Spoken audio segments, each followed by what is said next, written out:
The Open Window by Saki. "My aunt will be down presently, Mr. Nuttall," said a very self-possessed young lady of 15. "In the meantime, you must try and put up with me." Framton Nuttall endeavored to say the correct something which should duly flatter the niece of the moment, without unduly discounting the aunt that was to come. Privately, he doubted more than ever whether these formal visits on a succession of total strangers would do much toward helping the nerve cure which he was supposed to be undergoing. "I know how it will be," his sister had said, when he was preparing to migrate to this rural retreat. "You will bury yourself down there and not speak to a living soul, and your nerves will be worse than ever from moping. I shall just give you letters of introduction to all the people I know there. Some of them, as far as I can remember, were quite nice." Framton wondered whether Mrs. Sappleton, the lady to whom he was presenting one of the letters of introduction, came into the nice division. "Do you know many of the people round here?" asked the niece, when she judged that they had had sufficient silent communion. "Hardly a soul," said Framton. "My sister was staying here, at the rectory, you know, some 4 years ago, and she gave me letters of introduction to some of the people here." He made the last statement in a tone of distinct regret. "Then you know practically nothing about my aunt?" pursued the self-possessed young lady. "Only her name and address," admitted the caller.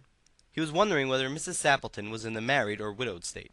An indefinable something about the room seemed to suggest masculine habitation.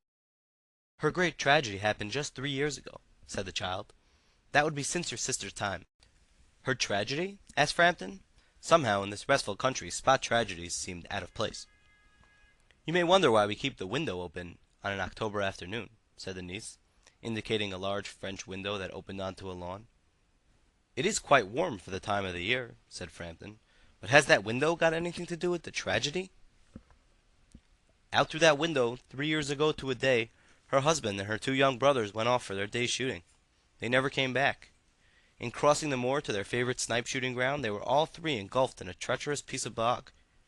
It had been that dreadful wet summer, you know, and places that were safe in other years gave way suddenly without warning. Their bodies were never recovered. That was the dreadful part of it." Here the child's voice lost its self-possessed note and became falteringly human. "Poor aunt always thinks that they will come back some day, they and the little brown spaniel that was lost with them, and walk in at that window just as they used to do. That is why the window is kept open every evening till it is quite dusk. Poor dear aunt! She has often told me how they went out, her husband with his white waterproof coat over his arm, and Ronnie, her youngest brother, singing 'Birdie, why do you bound?' as he always did to tease her, because she said it got on her nerves. Do you know, sometimes on still, quiet evenings like this, I almost get a creepy feeling that they will all walk in through that window." She broke off with a little shudder. It was a relief to Framton when the aunt bustled into the room with a whirl of apologies for being late in making her appearance. "I hope Vera has been amusing you," she said. "She has been very interesting," said Framton. "I hope you don't mind the open window," said Mrs. Sappleton briskly. "My husband and brothers will be home directly from shooting, and they always come in this way. They've been out for snipe in the marshes today, so they'll make a fine mess over my poor carpets. So like you menfolk, isn't it?" She rattled on cheerfully about the shooting and the scarcity of birds, and the prospects for duck in the winter. To Framton it was all purely horrible. He made a desperate but only partially successful effort to turn the talk on to a less ghastly topic. He was conscious that his hostess was giving him only a fragment of her attention, and her eyes were constantly straying past him to the open window and the lawn beyond. It was certainly an unfortunate coincidence that he should have paid his visit on this tragic anniversary. "The doctors agree in ordering me complete rest, in absence of mental excitement, and avoidance of anything in the nature of violent physical exercise," announced Framton, who labored under the tolerably widespread delusion that total strangers and chance acquaintances are hungry for the least detail of one's ailments and infirmities, their cause and cure. "On the matter of diet they are not so much in agreement," he continued. "No," said Mrs. Sappleton, in a voice which only replaced a yawn at the last moment. Then she suddenly brightened into alert attention, but not to what Framton was saying. "Here they are at last," she cried, "just in time for tea, and don't they look as if they were muddy up to the eyes?" Framton shivered slightly and turned toward the niece with the look intended to convey sympathetic comprehension. The child was staring out through the open window with dazed horror in her eyes.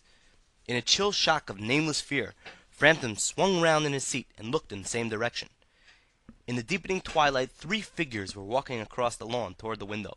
They all carried guns under their arms, and one of them was additionally burdened with a white coat, hung over his shoulders. A tired brown spaniel kept close at their heels. Noiselessly they neared the house, and then a hoarse young voice chanted out of the dusk. "I said, Bertie, why do you bound?" Framton grabbed wildly at his stick and hat. The hall door, the gravel drive, and the front gate were dimly noted stages in his headlong retreat.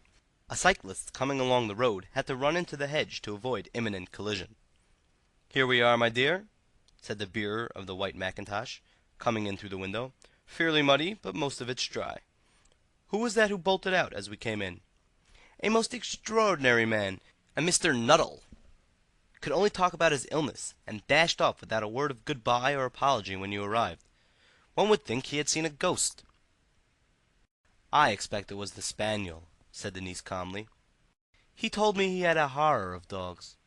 He was once hunted into a cemetery somewhere on the banks of the Ganges by a pack of pariah dogs, and had to spend the night in a newly dug grave with the creatures snarling and grinning and foaming just above him, enough to make anyone lose their nerve.